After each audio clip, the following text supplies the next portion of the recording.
నమస్కారం. Doctor Rao's dental YouTube ఛానల్కి స్వాగతం, సుస్వాగతం.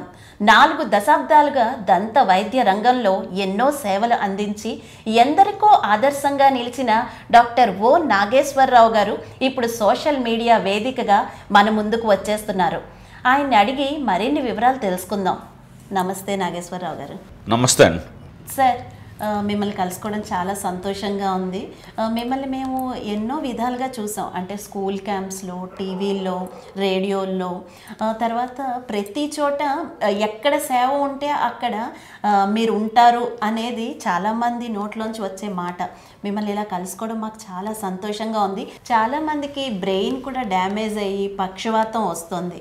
ఈ చిగుళ్ళ వ్యాధి వల్ల అలాంటివి ఏమైనా అవకాశం ఉందంటారా? కొంచెం మా వ్యూవర్స్కి తెలియజేయండి.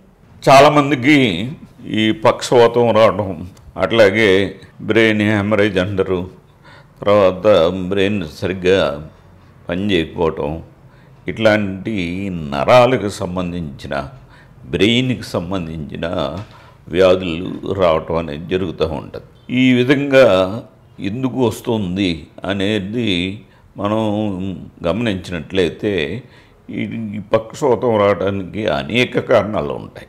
అనేక కారణాల్లో ఈ చిగుళ్ళు యొక్క వ్యాధి కూడా ఒక కారణం అన్నమాట.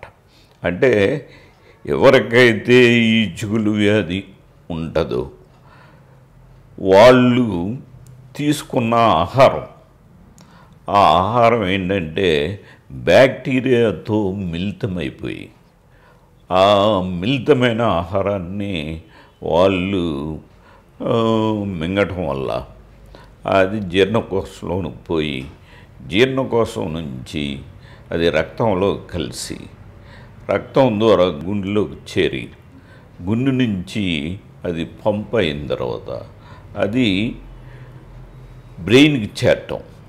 ఆ బ్రెయిన్లో వీక్నెస్, అంటే కొంతమందికి బ్రెయిన్ వీక్నెస్ ఉంటుంది. ఆ బ్రెయిన్ వీక్నెస్ వల్ల అక్కడ ఈ బ్యాక్టీరియా, ఈ చిగుళ్ళ నుంచి వెళ్ళిన బ్యాక్టీరియా బ్రెయిన్లో స్థావరాన్ని ఏర్పాటు చేసుకుంటుంది. ఈ బ్రెయిన్లో స్థావరాన్ని ఏర్పాటు చేసుకుని బ్రెయిన్ని తినేయటం మొదలు పెడుతుంది అన్నమాట. ఎప్పుడైతే ఈ బ్రెయిన్ తినేయటం మొదలు పెడుతుందో అట్లా ఆటోమేటిక్గా బ్రెయిన్కి సంబంధించిన వ్యాధులు, అంటే కొంతమందికి తలపోటు రావటం, కొంతమందికి బ్రెయిన్ హ్యామరేజ్ రావటం, కొంతమందికి స్ట్రోక్, తర్వాత కొంతమందికి ఈ పక్షవాతం రావటం, ఇట్లాంటివి జరుగుతూ ఉంటాయన్నమాట.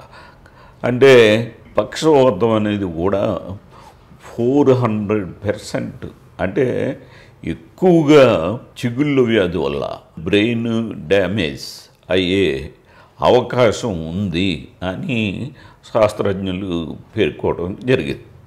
కాబట్టి ఈ విషయాన్ని మనం మరీ దీన్ని జ్ఞాపకం చేసుకుని మనం పళ్ళు ఎంత శుభ్రంగా ఉంచుకోవాలి, చిగుళ్ళు ఎంత శుభ్రంగా ఉంచుకోవాలి, నోటిని ఎంత శుభ్రంగా ఉంచుకోవాలి, అసలు మన వ్యాధులకి కారణభూతమైన ఈ చిగుళ్ళు, నోరు అనేవి ఎంత ముఖ్యము అనే విషయాన్ని గమనించి మీరు జాగ్రత్తలు తీసుకున్నట్లయితే ఇట్లాంటి పక్షవాతం కానీ, బ్రెయిన్ హ్యామరేజ్ కానీ ఇట్లాంటి రాకుండా మనం జాగ్రత్తలు తీసుకోవచ్చు.